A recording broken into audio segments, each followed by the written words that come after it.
My greetings, good morning to all the audience in person in the class here on campus and online as well. And the topic that I'm going to discuss today is design thinking, origins and problems.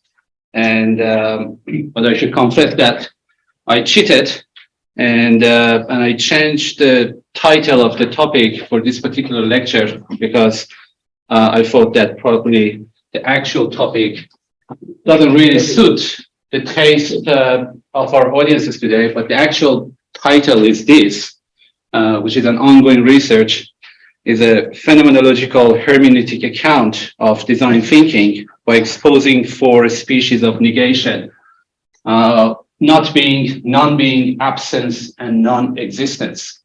And I understand that it might sound a bit vague or convoluted, but I hope that I can unpack the meaning of the title in the next 1 hour, and hopefully we can have questions to discuss.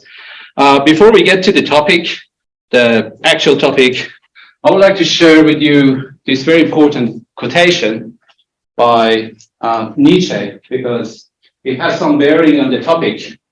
Only that which has no history is definable.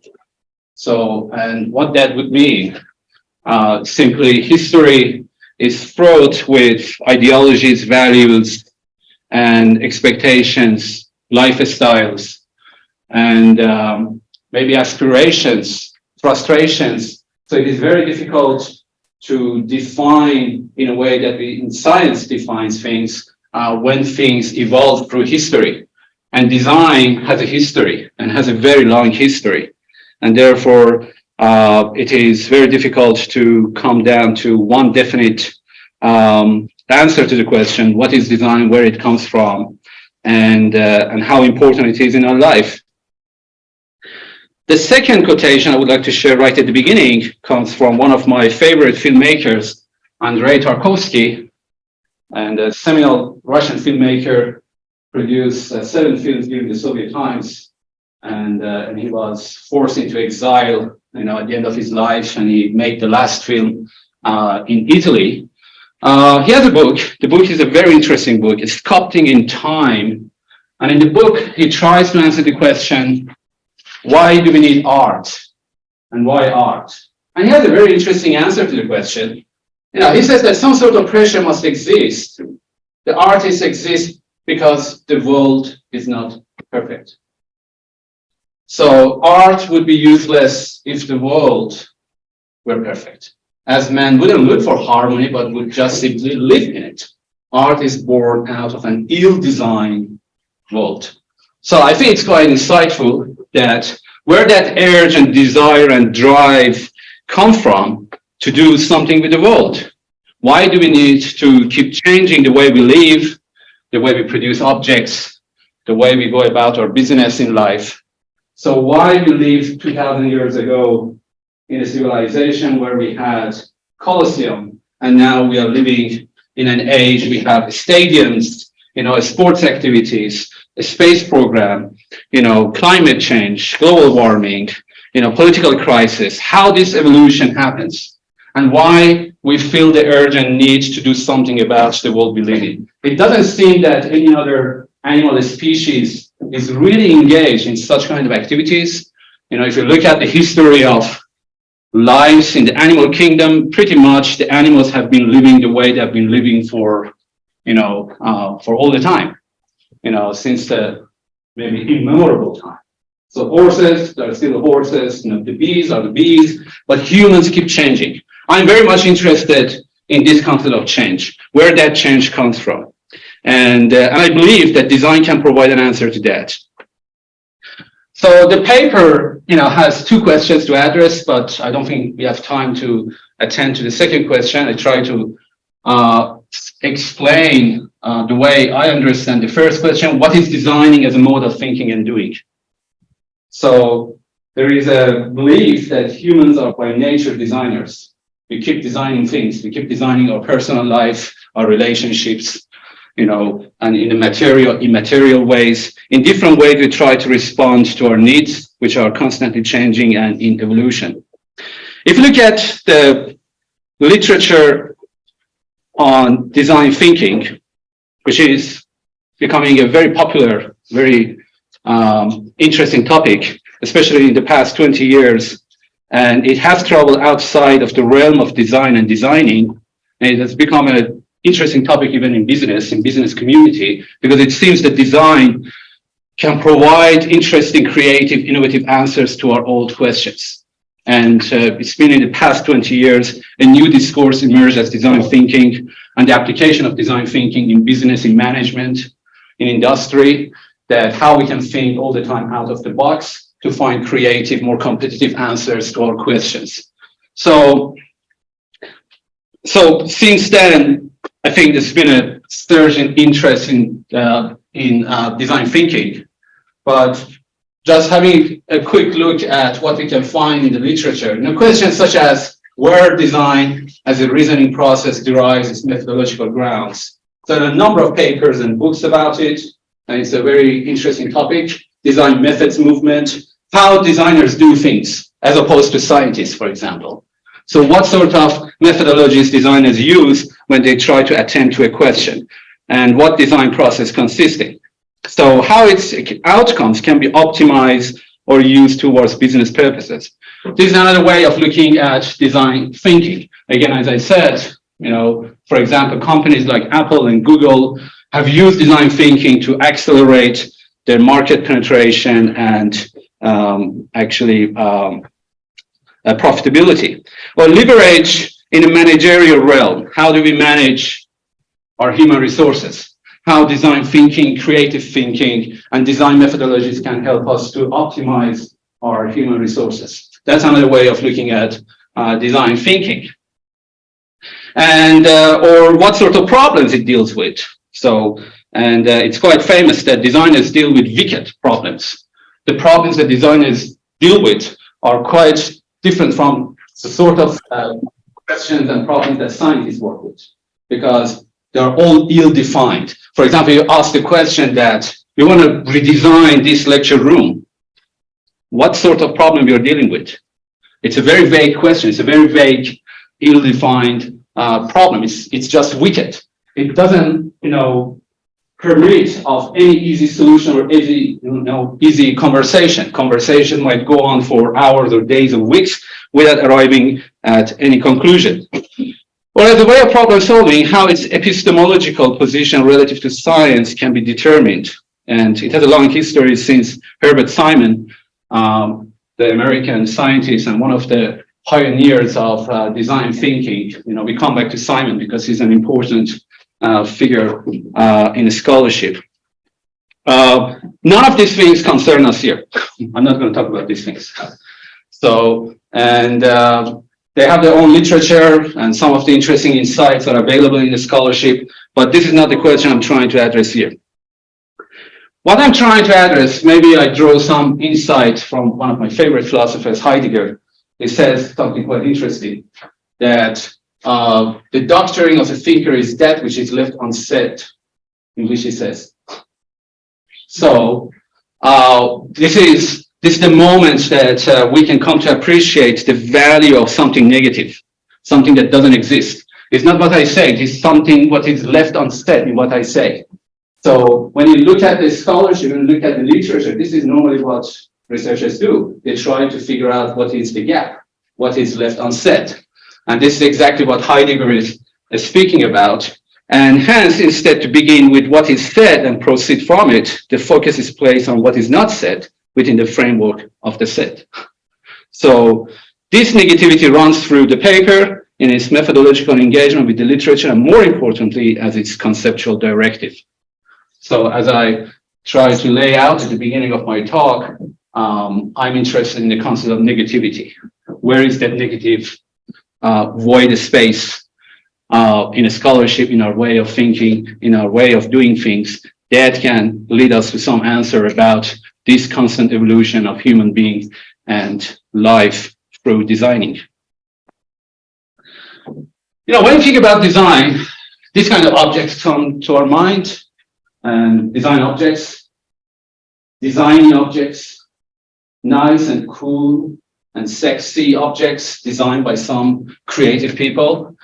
And of course, Bauhaus design, the German design, a school in early 20th century, a pioneering design school which laid down the foundation and the principles of modernist design in early 20th century. It was shut down by Nazism in, if I'm not wrong, in 1932. And but its impact still continues to influence designers. In this paper, design thinking is not considered from the perspective of a set of design professional domains like graphic design or interior design or digital design or communication design, fashion design. I'm not interested in that question either. So, which comes, these professional domains result from division of labor, and they operate under the rules of capitalism and consumerism. So this is in fact a limited view of designing that obscures the kind of thinking designing in an originary sense is. So I understand some of the sentences might be a bit dense and packed, but I'm looking at where design originates from in our thinking, in our way of life. I'm not talking about its evolution in terms of modernist design and different schools and different methods and different styles. I'm more interested in the very foundation of design thinking, which is the perhaps engine room of evolution. The word design is commonly understood in the following senses. As object, as you can see, that beautiful chair designed by a Bauhausian designer, again, constituted and fashioned as a conceptual material and aesthetic manifold that provides certain affordances. By affordances, we mean the function, simply. That's a very technical term in design thinking. What the object can afford you to do. Every object provides you with limited affordances. A table can provide you with a basis to put your things on, a support, to do certain things, and its affordance goes only so far. Or as a collection of activity, process, decision, methods, and organizations through which a concept is thought out and carried to its functional realization. In other words, we are talking about design objects as objects is a crafted being of relevance to a context of use, or as process, which consists in unstructured, iterative act of designing with a view to a telos. Telos means an objective. When you engage in design thinking, in the act of designing, you have an objective in your mind. So that objective can be fuzzy, can be ill-defined, but definitely you're moving towards something. You want to achieve something. So that also adds up to the complexity of the question of design, because design is design object and also is an act of designing. So which one actually we mean here? Designing is ubiquitous, is pervasive, is everywhere. Everyone, every human in one way or another is engaged in the act of designing. Even when we are preparing our lectures, in a way we are designing our lectures. We decide what topic we bring up first, then how we pose our question, then what sort of activities we might give to the students, what we want to achieve. There is a design thinking going on. So that's why design is ubiquitous and pervasive. When you're cooking, you make certain decisions. What ingredients I mean, in what sequence I need to mix up these ingredients to make my dish. So in the evolution of material culture, its diachronic ubiquity suggests, diachronic means evolution. Design is not an idiosyncratic activity or the result of some peculiar human intellectual labor. That culture in its entirety is in one way or another the product of designing, comprising design things and their interrelations provide sufficient reason to take designing as a defining characteristic of human species. That's very important in my talk. So when you're talking about designing, it's not just a form of a special, very peculiar activity like science, only very few people are engaging. It's just so pervasive. We are using design thinking but without knowing it. So the way we use our, the way we decide about our clothing, fashion, cooking, lecturing, learning, cleaning, redesigning, refurbishing our houses, every single act in life has some designing element in it. And that is regardless of concepts, anthropological concepts, orders, and histories. What embodied in design things are intentional changes and our design agency. So when we are engaged in the act of designing, we are engaged in that act with a view to change. When you're cooking, you want to bring change. You want to make a dish for yourself, which might be more tastier, more beautiful, or serve the purpose of your guest coming to your actually house.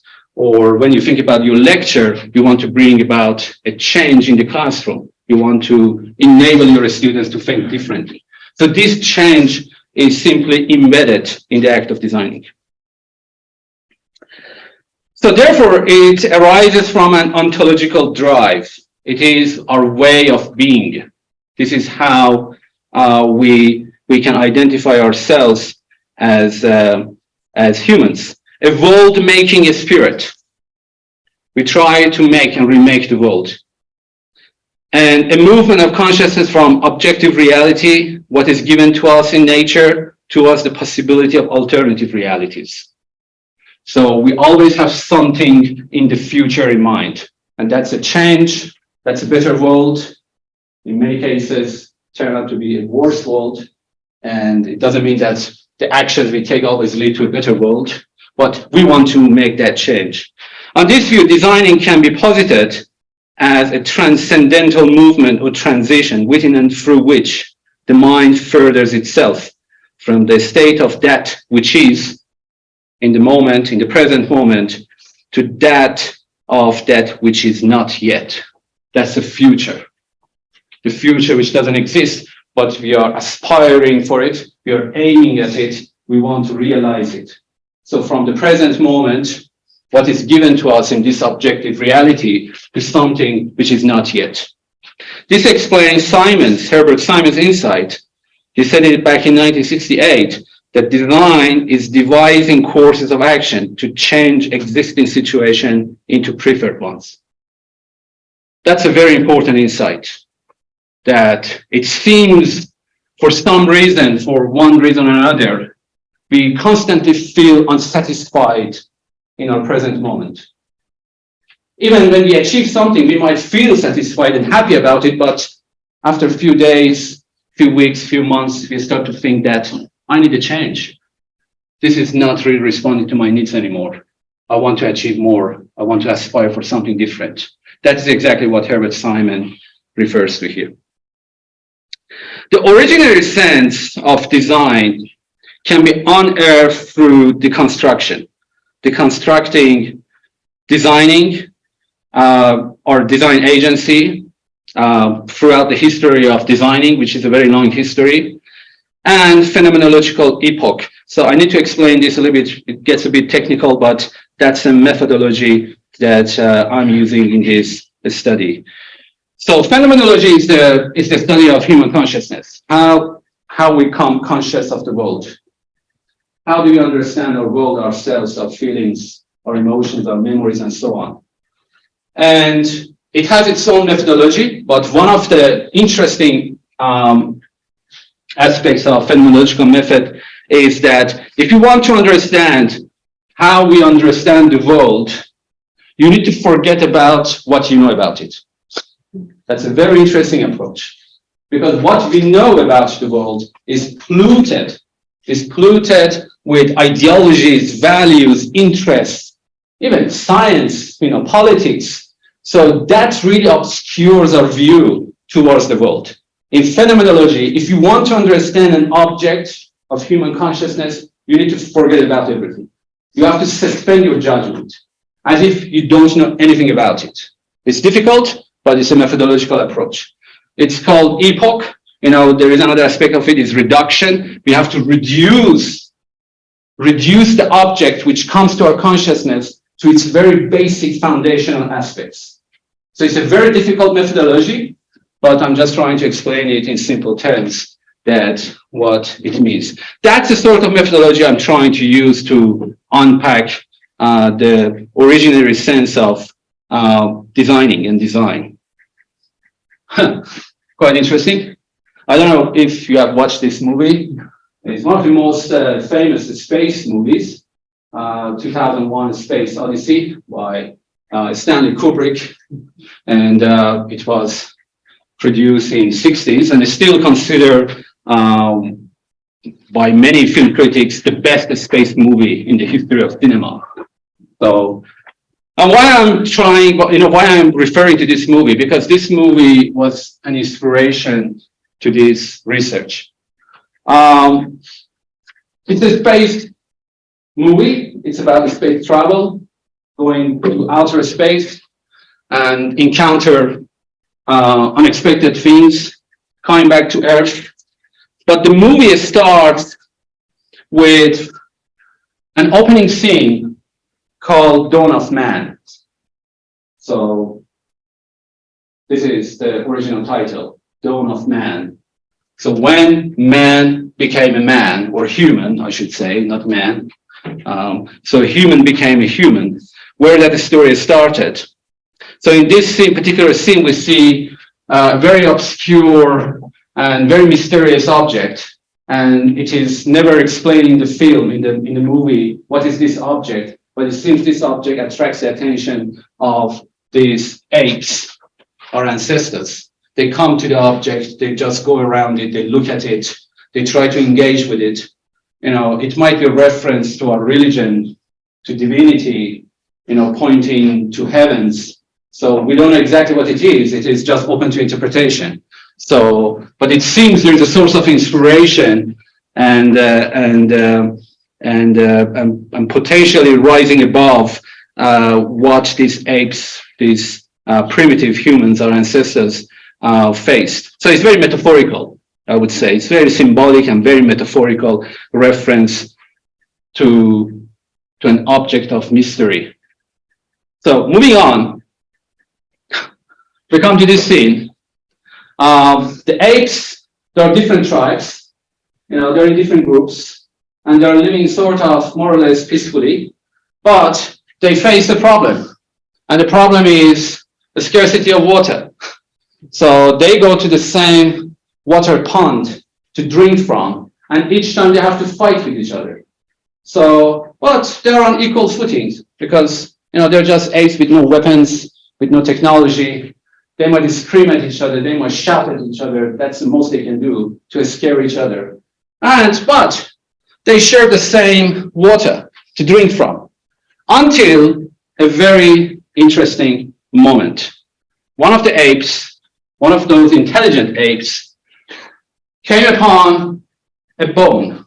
As you can see, we have a collection of bones, dead body of an animal lying on the ground.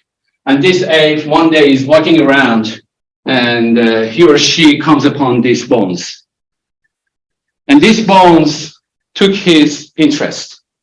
He started playing with these bones, and all of a sudden, in a eureka moment, he realized this is a weapon. I can use this bone to beat up other apes. So I would say he's the most genius human being ever lived on the planet, more genius than Albert Einstein and Newton. So this is the moment that we detached ourselves from the tyranny of nature, objective reality, to something conceptual.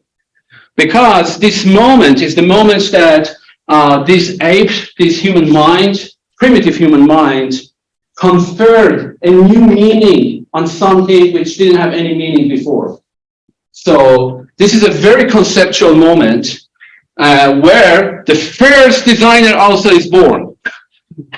This is, by the way, ladies and gentlemen, it's the first designer in our history that somebody came up with the idea of, I can use this object for other purposes, with a view to kill and to overcome other apes. So I use this moment in the paper, in the study, to reflect on how this leap forward from the state of nature, objective reality, the given, to something into the future, something as a goal, something towards a change happens. So simply, if we can just have a diagram, we are talking about the bone to a tool. How this phenomenological leap happens. How we came upon the idea of a tool based on something which had no meaning beforehand. I call it a phenomenological leap. And now we're going to just discuss this in terms of an interesting insight from one of the greatest philosophers. So I'm sure that Maxim can read it, knowing Latin, and I can only read it in English. All determination is negation by Spinoza, Dutch philosopher. He never mentioned, quite interestingly, this is one of the most important insights by Spinoza, later on picked up by other great philosophers, including Hegel. But he never written this sentence in any of his books, and his famous book is The Ethics. He wrote it in a letter to one of his friends. It's just a short paragraph in a letter to a friend. Imagine, back in the day, the level of communication between friends, and as opposed to our Twitter age. So all determination is negation. What does it mean? And what does Spinoza meant by that? So he's talking about the importance and power of negation, negativity. Because we tend to think about positive things, and positivity means something in existence, something visible, something tangible, something we can touch, something we can see. But negativity is a void. It doesn't exist. It doesn't have much value in our everyday life. We try to ignore it. But Spinoza drawing our attention that you are not what you are rather defined by what you're not. So it's a bit convoluted, but if you think about it, a profile, imagine a human profile, a face. How do we understand that profile? We tend to think in terms of the positive aspect, what we can see, but Spinoza is drawing our attention, said that this profile is what it is to you, not because what it is, because of its surrounding, the negative space around it, which defines the outline of the profile. So in very simple terms, so negativity is at the heart of our understanding. But negation and negativity also has a history. For example, Lao Tzu, the Chinese philosopher, ancient philosopher, probably is the first person in history drawing our attention to the importance of negativity. He talks about a jug, a vase. He says the jug or a vase is able to perform its function because of that void space in it, because in that void space, it holds the water. It's not the body of the vase, it is the negative space in it. So quite interestingly. Or Socrates, when he went to the temple, to the Delphi temple, and he asked, who is the wisest in Athens? There was a voice whispering to him, it's Socrates. And he was wondering that, I don't know anything. Why I'm the wisest? And the answer was that, because you are aware of your ignorance. And ignorance, again, is negativity, something we don't know. Again, being aware of your negativity, being aware of your ignorance is something positive. We have negation or negativity in Plato. Plato believes that nothing really has any being in this world because everything is in passing, everything is changing. There is another world, the world of ideas, which is permanent and it stays there forever. So simply Plato considers the objective being as non-being, which doesn't exist because it's constantly changing. If you come forward to 20th century, we have Derrida's, the French deconstructionist philosopher, logocentrism. He criticized that the history of Western philosophy is all about the presence, the value of presence. So, and he is arguing about the spoken language and written language. The spoken language, the meaning is present. In written language, the meaning is present. He criticized that through the lens of again negativity. And of course, Heidegger in his paper about thinking, that what is the thing, he was inspired by Lao Tzu. In a way, there is no confirmation about that, but many people believe that Heidegger was inspired by some Chinese ancient philosophy. So, but what is this negativity? As I said, Hegel picked it up. And he believes this is the most important insight by Spinoza. If Spinoza is going to be known for something, is because of this very short sentence. So he refers to Spinoza in actually a couple of texts in his Encyclopedia Logic, in Science of Logic as well. And he has his own understanding of this principle, the principle of negativity, that negativity is at the heart of human understanding. And, many people believe there is a discussion that what exactly Spinoza meant by that. And there's a discussion that Hegel misunderstood it, but we don't want to talk about that issue here. But simply negativity and this all determination is negation became so important for Hegel. Going forward, there is another philosopher, French philosopher, Sartre, in his very seminal book, Being and Nothingness. He refers to the value of negativity, that how revolutions happen. For example, when you think about 19th century revolutions, 20th century actually revolutions, he believes that the present moment never leads us to any change, because present moment is just whatever it is. So there might be something else in our consciousness that enables us to make that leap forward. So by looking at the present moment, we can never come upon what is missing, unless we are at a higher, different level of consciousness, for its self-consciousness and so on. These are technical philosophical discussion. I don't want to spend so much time on it, but I would like to draw my own inspiration from this principle of negativity and discuss 4 different species of negativity, which are interchangeably used in the literature. I believe they have different meanings, and one of those meanings has a special meaning for designing and design thinking. So negativity can be understood in terms of not being. Not being, a simple definition is that which it is not. I'm a teacher, so what I'm not a student. That's a simple meaning of that phrase, not being. Non-being, that is something quite interesting for design thinking, is that which is not. That which doesn't exist yet. That which is not yet. We also understand negativity in terms of absence. When you're taking attendance in our class, there is a student absent. So absence means that which is missing. We expect it to be there, but it's not there. So that's another meaning of negativity. And we have non-existence. Non-existence, that which lacks being. What do you mean by that? For example, I can imagine a golden mountain. I can imagine it, but it doesn't exist. It doesn't have any being in our world. That is non-existence. It's imaginary. So again, it has its own philosophical argument, but something that doesn't exist. So simply we can distinguish between these 4 different meanings or senses of negativity. As I said, especially the first 2, non-being and not being, have been widely used interchangeably in the literature.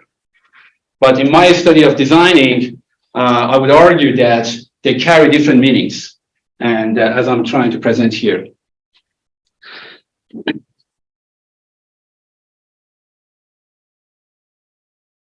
Quite interestingly, in the literature of design thinking, Nelson and Stolterman, in 2012, they wrote a book about design away. And in that book, they try to understand designing in terms of philosophy, a very famous term made of philos and sophia. And they believe that sophia means knowing hand back in ancient times, as opposed to our common understanding that philosophy is about theories, observations. Back in ancient times, it was understood as knowing hand, and there was a god for it. We had an ancient Greek god for making things, and that is Hephaestus, and the Greek god of craftsmanship. He was a carpenter, he was a blacksmith, and he was producing things. And quite interestingly, he was a lame god. He was a handicap. And quite metaphorically, Nelson and Stolterman argue that that lack, that missing quality in life, in the life of Hephaestus, enabled him to become a designer, to become a maker, to actually become a craftsman person. Sort of, it comes close to what we discussed in the book Sculpting Time by Tarkovsky. The world is imperfect. Imperfection of this God enabled him to become a craftsman. So that's one way to look at Sophia. I have another way of looking at it. You know, if you look at Sophia, Sophia comes from sapere. And sapere means discerning. And what discerning means, if we break it down, this means apart, and cernere means to see, in actually Italian, in Latin. So simply Sophia is to discern, or in other words, I use it for designing, we see things apart from what they are in their immediate presence. So a philosopher, even in Greek times, was a person who could see things apart from what they are. It's a phenomenological leap forward again. So I don't see a bone as a bone, I see a bone as a weapon, as a tool, enabling me to do some other things. It's transcending their givenness through negation. By negating, by going beyond, by transcending what is given to us, by prizing them apart, detaching them from that present moment, we are enabled to make that phenomenological leap. So we are talking about extension of intentionality, what we intend in life. Again, it's a phenomenological terminology. Intentionality is the directedness of human mind. When you think about something, your mind is directed at that.